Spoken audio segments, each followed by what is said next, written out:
franktalks.com. The following program contains mature subject matter. Listener discretion is advised. CJAD 800 presents Passion with sex therapist Dr. Laurie Betito. To reach Dr. Laurie, call 514-790-0800. Star Talk, a free call on Bell Mobility, and 1-800-491-CJAD. Now, here's Dr. Laurie. Welcome to Passion, a show about love, sex, and relationships. Tonight it is our regular monthly feature we call Dating Dilemma. So I'm joined by Frank Kermit, as usual, our dating coach of franktalks.com. But before we head into our dating dilemmas, I want to talk about a movie, a very special movie that is coming to Montreal for the February 3rd movie night event put on by Federation CJA. It's hosted by them. This is a Canadian exclusive premiere screening. The film opens in theaters in May, but you can be first to see this. And we talk about it because it's one of those rom-coms, romantic comedies that I want to talk about. And we fortunately have the director with us who will actually be at the event. He'll be making a guest appearance to do a Q&A after the film and mingle with all the guests. And just before we get to John and talk to him, it will be February 3rd, again, hosted by Federation CJA. It takes place at the Colisée Kirkland, and I believe it is at 7 p.m., I don't have the exact dates. But anyhow, you can certainly find more information at federationscja.org for their movie night. So let's talk to the director, John Burgess of One Small Hitch. Hi, John. Hi, Dr. Laurie. Thank you for having me. Well, thanks for being on the program for a couple minutes and telling us about this movie. Saw some of the preliminary, descriptions, and it looks like a lot of fun. Can you give us a little bit without giving away too much? Sure. Yeah, it is. It's a lot of fun, and we had a blast making it. So I really think that shows through in the performances and up on the screen. It's about two childhood friends that fake a wedding engagement to make a dying father happy. So it looks and feels a lot like an early John Hughes or Cameron Crowe film from the 80s. Okay. So the way I've been describing it to people, because it's about two people that are faking a wedding engagement, is that it's kind of like My Big Fat Greek Wedding meets The Proposal meets 16 Candles. If you take those films and you throw them into a blender, you get One Small. All three great films. That's fantastic. Yeah, and it's got a real family feel. There's definitely a lot of sex and love. It's mostly implied sexual situations. Nothing graphic by any means, so it's appropriate for a PG-13 audience. Right. John, is it a true story, John? No, the writer is actually a very good friend of mine. His name's Jody Levinson. Okay. He's Jewish, and I'm Irish. Okay. So when I came onto the project, Jody had all of the crazy Jewish family members down pat. The Irish people were a little bit off, so I made them a little bit more feisty and scrappy. Why is... And that's what it is. One family is Jewish, and the other one is Irish. And the children knew each other forever in Chicago growing up. Okay. They moved out to Los Angeles. They're coming back to Chicago for the female character's mother is getting remarried, and the male character finds out that his dad is dying of cancer. Basically says, I only have one regret. It would be if, I'm going to leave this world without meeting the woman who you're eventually going to end up with. So that's where the lie concocts from. And it just snowballs from there, and the family members start going crazy. So that's when they have to start planning this phony wedding. And then there's other girls and guys that come into the picture, so it just kind of keeps spiraling. And that's really where all the humor comes from, right? Is a lot of miscommunication and people thinking what's not really going on. It's so exciting that it's opening in May, but we get to see it way ahead of time. I love it. Yeah, I think it's going to be June now. Now we're looking at June? Father's Day theme, a June 15th or 13th release. Oh, that's but a it's good going to idea. start out with a limited theatrical release in the United States. Mm-hmm. But I can guarantee that it will be available on VOD and pay-per-view for sure in Canada, but it's going to depend on how the limited theatrical release. We did really well in the festival circuit, so that's where this limited theatrical release is coming from. The film's won 11 awards, a lot of Best Picture comedies. I won a couple of Best Directors, a Rising Star Award. We took Best Play at the Los Angeles Comedy Film Festival. We took Best Ensemble Cast here in Chicago at the Chicago Comedy Film Festival. Wow. So that's awesome. It's done nice. You should be very, very proud. And I'm actually, I bought my tickets already, so I will be there, and I look forward to meeting you in person. Oh, great. Yeah, me too. I've never been to Canada. What? So this is an exciting trip for me, both that I get to come and meet everyone. I love to do Q&As. Well, we'll have to show you around, John. Montreal's a great place. place. Oh, yeah, I could do the tour guide. That would be great. Okay. All right. You're on. As long as you don't grill me about any of my dating past. Oh, hey, you can hang on and you can talk about your dating past on our dating dilemmas. We're actually talking about insecurities. Now my Q&A is going to be more interesting. That'll be fun. I'm sure it will. That's awesome. John, thank you so much, and we'll see you. The event starts at 6:30 p.m. on February 3rd, the movie night at Colisée Kirkland. Can't wait to see it. Really looking forward to it. All right, John. Thank you, Thanks. Dr. Laurie. Bye. John Burgess, he is the director of One Small Hitch, the Canadian exclusive premiere screening right here in Montreal, in Kirkland. It is hosted by Federation CJA. Every year they put on this amazing movie night. There's always a movie that's exclusively here. And this one is a romantic comedy. Looks great. Saw the previews. Looks amazing. And it only opens in June, so you get a chance to see it. If you would like to go, you can always go to the website, federationcja.org, and you can find the information right there. That's federationcja.org. Everyone is welcome. Tickets are $25, but you get a supper, snacks, treats, door prizes, giveaways, a dessert reception following the screening, and you get to meet the director, John Burgess, who we just spoke to. So for $25, that's a pretty damn good deal, actually. A lot cheaper than going to the movies regularly and buying your movie ticket and your popcorn and your drink. Right, Frank? Sounds like a great location for a first date. Yeah, exactly. Hey, what a great idea. There you go. So that's a lot of fun. One Small Hitch is the romantic comedy. I love those. I love it. They're always so much fun. They always address something about, a dating dilemma, really. Yeah. Here's the dilemma, right? You have a parent who's dying. Their dying wish is to see you happy with somebody. The pressure is on to be in a serious relationship. I bet you see this all the time in real life. Actually, I do. Not only in my own life, but also in the lives of my clients, where a parent isn't going to make it to a wedding for whatever reason. And this is a very real situation. I love the premise. Right. As soon as you described it, I thought, wow, so many people are going to be able to relate to this, because every time a wedding happens, and family pressures, right, to get married, the family pressures, these troubles with in-laws, which is a very common situation. And the idea, we've been seeing so many on Facebook, so many videos of parents who know that they're dying, doing things so that a video will play of maybe a father-daughter first dance will be played at the reception of a wedding in the future. I don't think I've ever seen that. That's kind of... Wow. Where a father That's knows... intense. Yes. That's really intense. Father knows he's not going to make it to his daughter's wedding, so they videotape the first dance that'll be played at the wedding. You're going to make me cry. Wow. I think it's going to be intense. I think it's going to be intense. The timing is great. What a story. I'm looking forward to this. Yeah, it will be great. Tonight, Dating Dilemmas with Frank Kermit, dating coach, best-selling author, and educator. He's also the online relationship columnist for the Suburban newspaper. You can check him out at franktalks.com. In fact, you can get his new ebook for free. You can download it at franktalks.com/newsletter. So that's his latest ebook. Dating Dilemmas tonight on the program. And we got a text message. How can we see that movie? February 3rd, I'll just repeat it. It is One Small Hitch, the Canadian exclusive premiere screening. 6:30 is the time to get there. It is $25, the cover charge, but you get a light supper, you get snacks, treats, door prizes, giveaways, and a dessert reception that follows the screening of the film. I will be there. I won't be able to stay till the very, very end, because I'll have to run to do the show. But nonetheless, I'll get a chance to at least see the movie.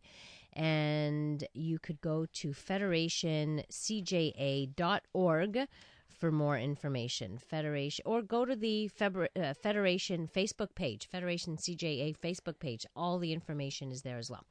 Tonight, we have Frank Hermit, as usual, for our dating dilemmas. Who else but Frank? And we are talking about battling our insecurities when dating. Have you ever dated someone that was so insecure that it turned you off? Maybe you've been dumped for being too insecure. So we could talk about that tonight. But first, let's go to the phone lines and hear from James. Hi, James. Welcome to the show.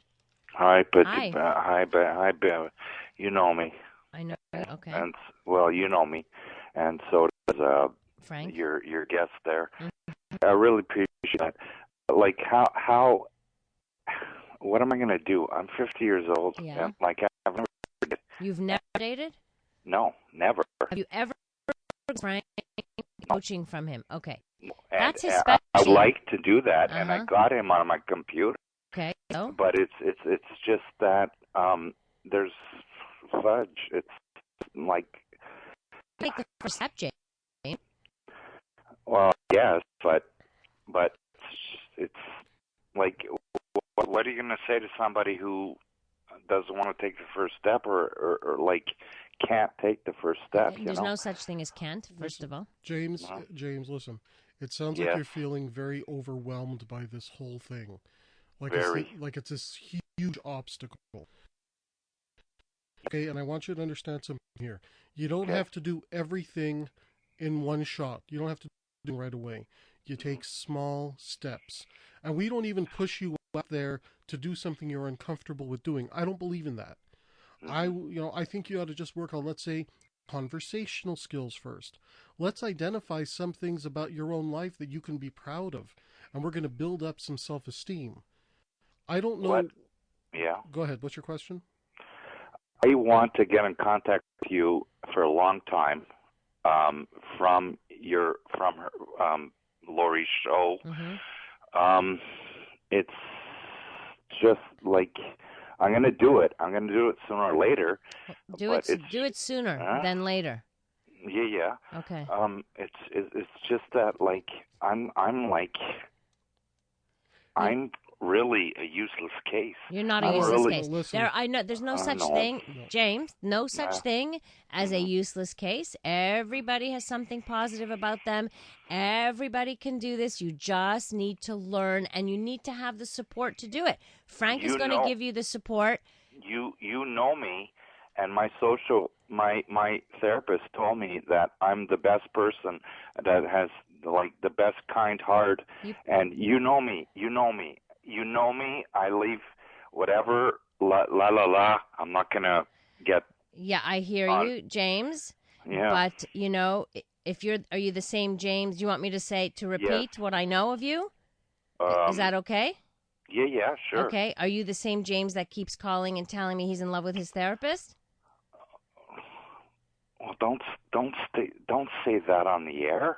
Well, James, you've said it yourself on the air. Yeah. Okay, Yeah. so I'm repeating it. You've said it yourself on the air. Listen, you need to find an appropriate way to date and an appropriate you have to work this out, okay? I think that you, well, I'm calling you, but maybe your guest is also really, both of you are really somebody that I'm willing to. Okay. It's just James, I'm going to put you on hold. Yeah. Listen, I'm going to put you on hold, and Ryan's going to take your information, and Frank's going to get in touch with you. Okay, James? Thanks for your call. Do appreciate it. And Frank is the perfect person, actually, to help James, I think, in terms of getting out there, and because he's focusing on the wrong thing.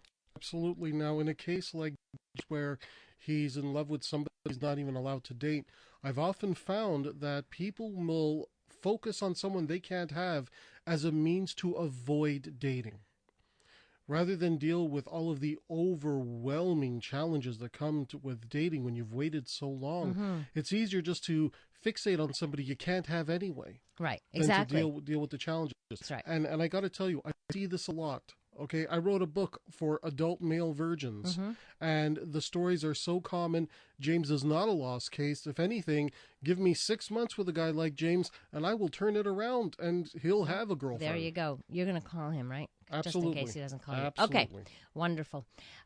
Thank you, Frank, for that. Dating Dilemmas tonight on the program on CJAD 800. Passion is proudly brought to you.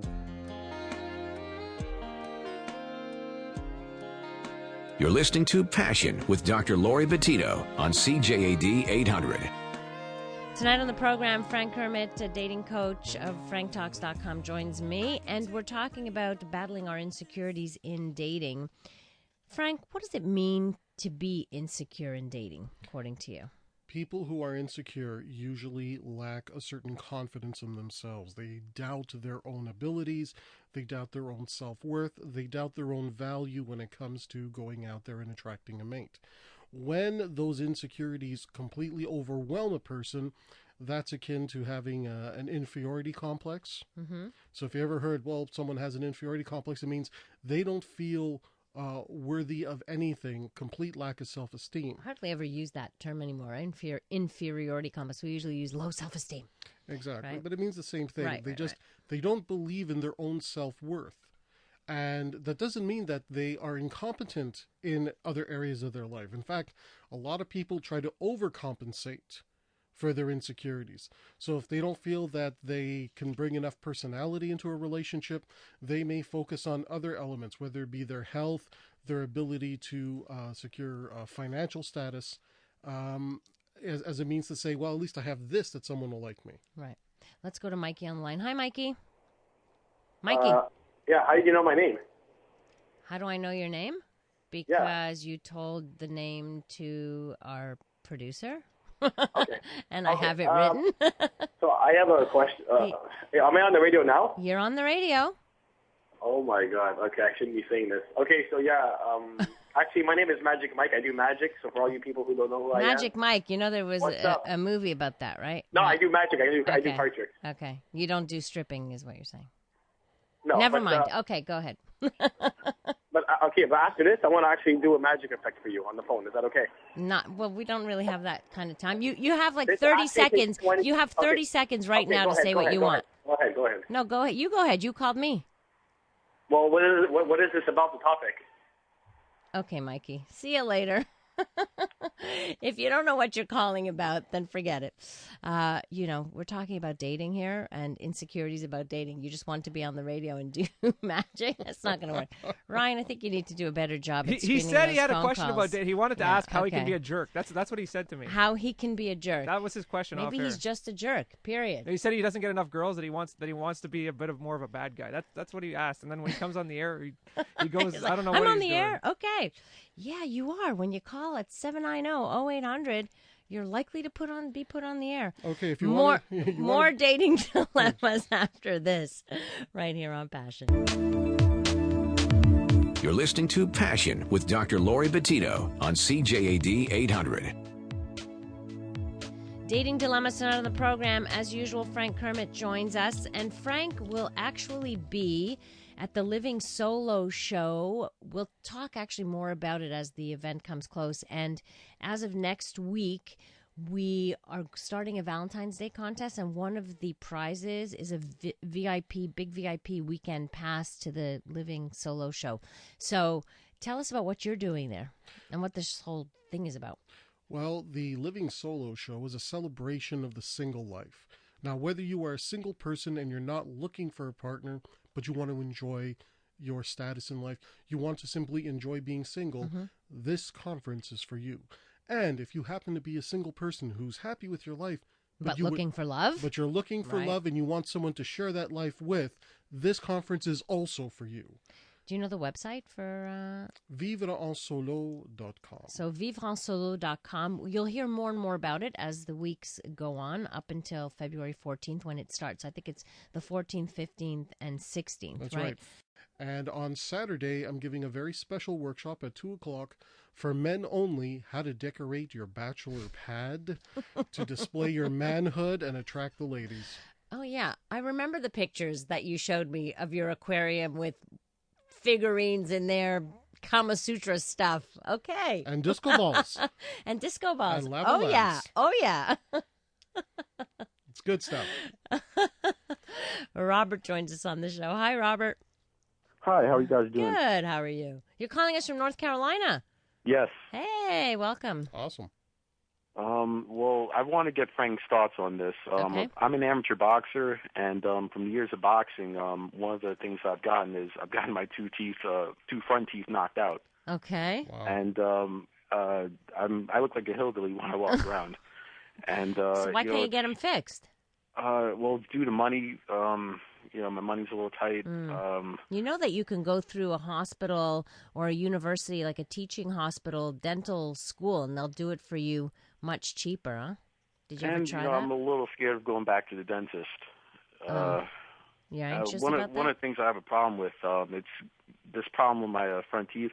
It's been greatly impacting my ability to interact with people, right? Especially women. And well, you're self-conscious, really right? From it. Right. It's the self-consciousness, and it affects. That's a perfect example of an insecurity. Absolutely. That could interfere. Robert, I want you to listen to me on this. If you are okay with it, if you get comfortable with it, you're going to lead as an example for how other people should treat you. And I know this is a bit challenging because you're so mindful of it. You live with it every day. But you have to remember something, that the people, they're not. If anything, it's more of a footnote. It's more of a side thought. What they really are going to be focusing on is how you make them feel.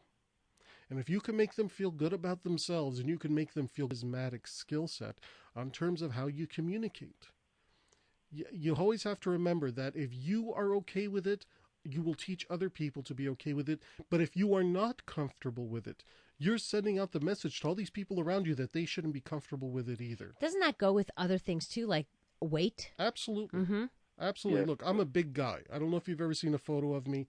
I'm a really big guy. And, when I walk in on a bus, I can be very intimidating.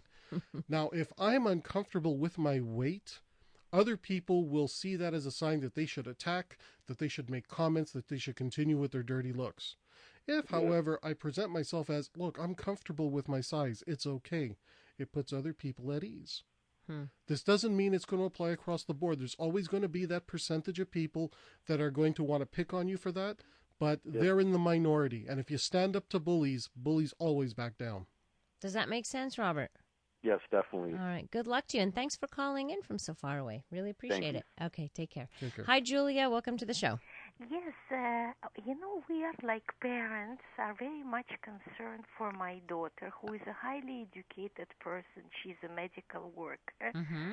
But it seems to us, to my husband and me, that she has a very low esteem of herself. Okay. It doesn't matter that she has 100 degrees. She seems to attract losers in life. And right now she's in a relationship with a gentleman, who practically is absolutely not educated. So there is a big gap in education.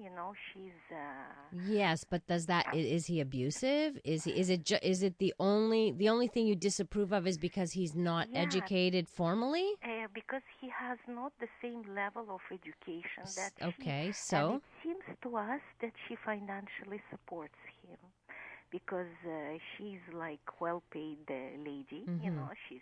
Well, what does he bring to the relationship? Is he kind to her? Does he take care of her in other ways? Is he good to her? It seems to us that he's abusive because she gives him her car. They always come, here in Montreal in her car. And I ask, what does she have? Nothing. She seems to take care of him. And yet she's a doctor, and unfortunately, that doesn't protect you from esteem issues. Unfortunately, absolutely. When people have low self-esteem, yes, they may very well go on to have incredible careers. Yes, because they're trying to compensate for the fact that they don't feel of value. Yeah, but how can we convince her, like she's the only daughter we have, to come out from this relationship? Because I consulted my doctor, my family doctor, and he said it will never work out in a long term, because her socioeconomic level is not the same. There were study done that confirms that, big gap of education. Okay, well, hold on. But that's not always. Wait, I'm going to disagree just on a personal level, because I live it. I have a PhD. My husband does not have a university education, but I can tell you one thing for sure: he's way smarter than I am. There's a gap in education, but there's not a gap in intelligence. The issue for me is not the difference in education. I'm looking at how does he treat her. And when people have low self-esteem, one of the things they fear is that they fear abandonment. And her taking care of him might be her way of saying, as long as I take care of him and support him, he won't leave me. And that might be her primary emotional need here. Yeah. So what I was hearing is that this guy's, it sounds like he's taking advantage of your daughter. Yes, because, I don't know. I met him twice, but we personally disapprove, the relationship. But you got to be careful of that, too. She's a grown woman, and she has to be able to make some of these decisions on her own unless you see actual abuse or that she is in danger or what have you. We cannot witness the abuse because she lives in the other city, but I see abuse in a way that, for example, she told me, Ma, he doesn't have a car, But that's not abuse. That's not abuse. That means there's a difference in status, but that's not abuse. That's right. It could be he makes a hell of a lot less money than her. It could be, but that doesn't necessarily make it an abusive situation. I have to ask you something. Yeah. Do you think that it's possible that the reason she doesn't bring him around you more often is because she knows you already approve of him? Absolutely. Okay. Well, that's the first thing you need to change. If you seriously want to be able to reach your daughter, you have to go in there saying that we're going to accept whatever decision you make either way. At the very least, you will still have a role in your daughter's life. Right. And as one texter says, that lady needs to butt out and let her daughter make her own mistakes. Yeah. How old is your daughter? She's 26. 26. Well, I also want to ask you, as a parent, is there anything that you did to encourage your daughter to have a strong faith in herself while she was growing up?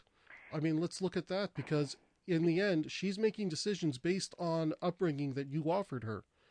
Well, we always convinced her that education is the major factor. And so is it possible that she feels that without her education, she didn't get your love? Well, how can she not get the love if ever she became someone is because of us? Okay, we paid all over her education, You keep harping on the education. Her studies, Unfortunately, I'm going to stop you here. Julia, I'm sure that if we spoke to your daughter, she would have her own perception of the pressures that maybe she felt and how she feels about your feelings and your judgment of her right now and her choice in relationships. You don't want to lose your daughter, then you have to support her and have faith in her decision making and trust her decision making. And she may make a mistake, but she needs to know that you're there. Exactly. Okay, that's what you got to do. Julia, I got to go. Thank you so much for your call. 514-790-0800. You're listening to Dating Dilemmas here on Passion on CJ 800.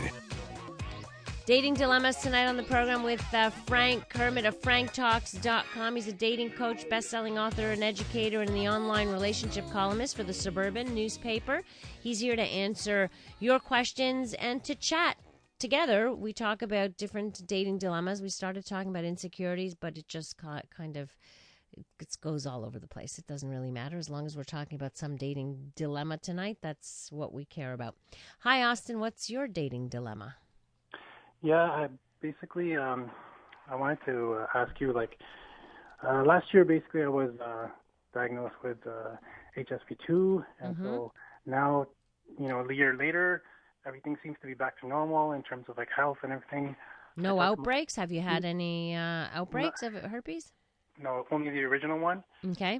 Which was a year ago. So I talked to my GP, and she makes it sound like it's not a big deal. Even though emotionally, it's hard to get over it. very like large, too many mixed feelings, and I don't know how to, tell someone else that I just getting to know. Like, how would I? That's an excellent question, and I actually see that quite a bit. And I just want to tell you one little story. There is a website, a dating website for people with sexually transmitted infections. So where people with herpes meet up with other people with herpes, and it's almost like, okay, we don't have to deal with this in that way. That it gets rid of that whole stigma, really. And I spoke to one woman who actually found her husband on that website. Okay. So there are specialized or specific dating sites for that, but I do get this dilemma for sure. Frank, do you want to add to that? Absolutely. Sometimes when people get an STI, it becomes almost traumatic. And the reason for it is this is something that's beyond what they're used to. It's beyond their scope, lands in their lap. All of a sudden now it becomes part of their identity. And you have to remember that you are more than just the disease. Okay, you're a human being with a lot to offer. You're a human being that wants to be loved and that can offer love. And the disease that you had is just a part of that. Okay? Right. And that's what you have to focus on. The disease cannot become your identity. The minute the disease becomes your identity, it becomes so overwhelming that the question is, well, who's ever going to love me? Because who's ever going to love the disease?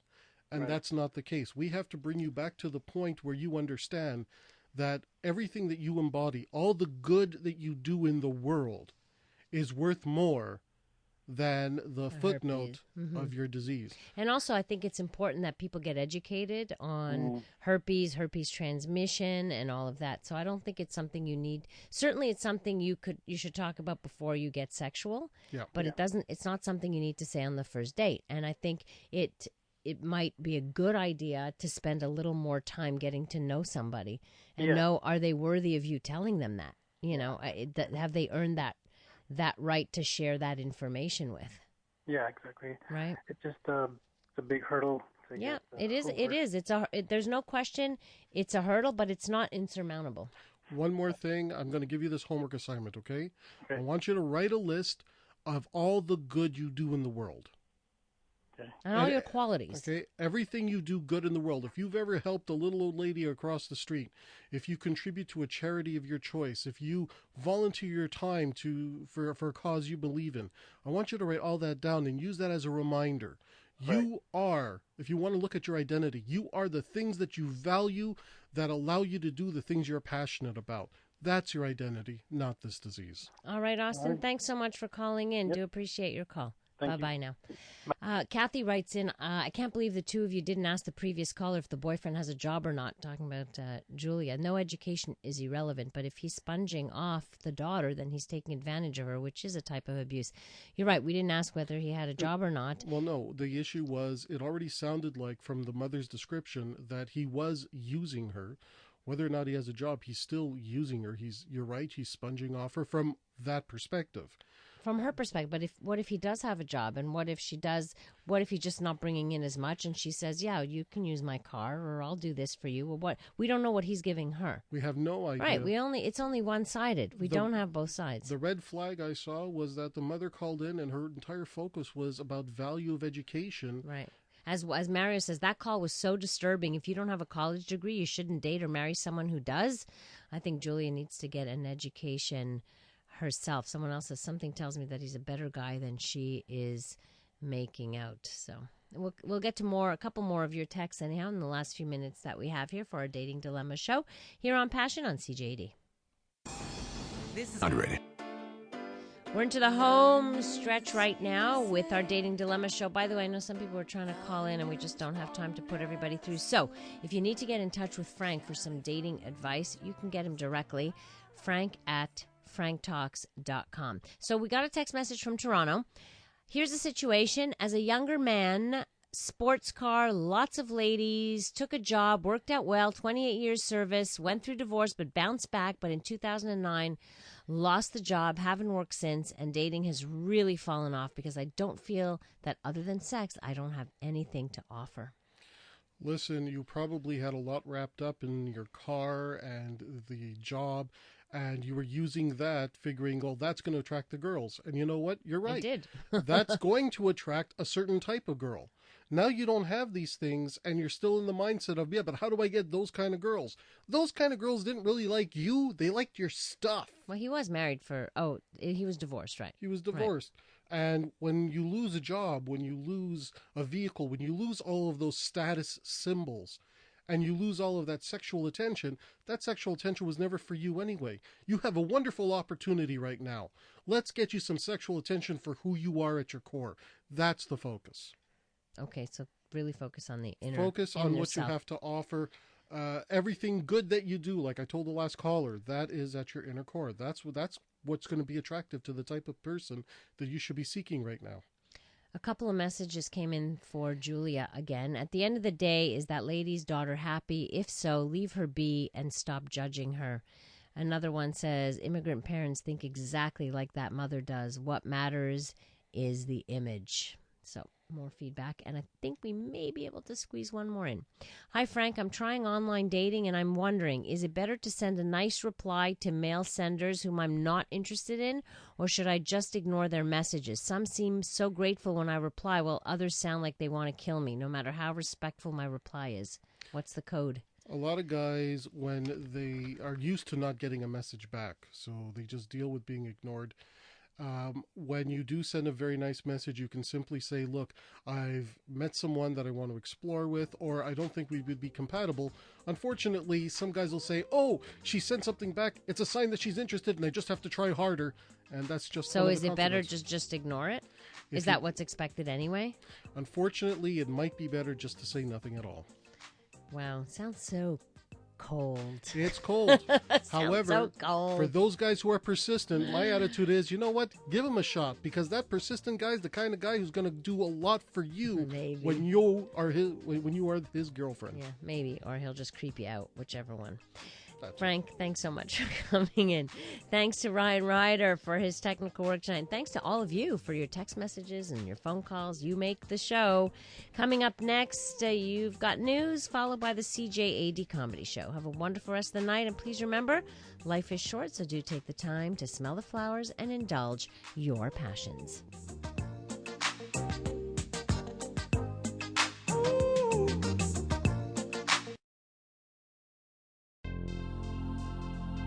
Need help with love, sex, dating, and relationship issues? Help from Frank Kermit, the best-selling author and Canada's most international relationship coach, is only a click away at franktalks.com. Coaching available in person, by phone, and by Skype. For singles, couples, and alternative lifestyles, franktalks.com.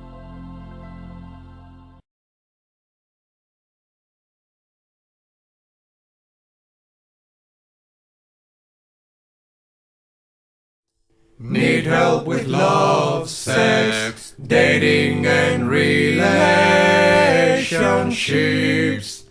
Visit franktalks.com.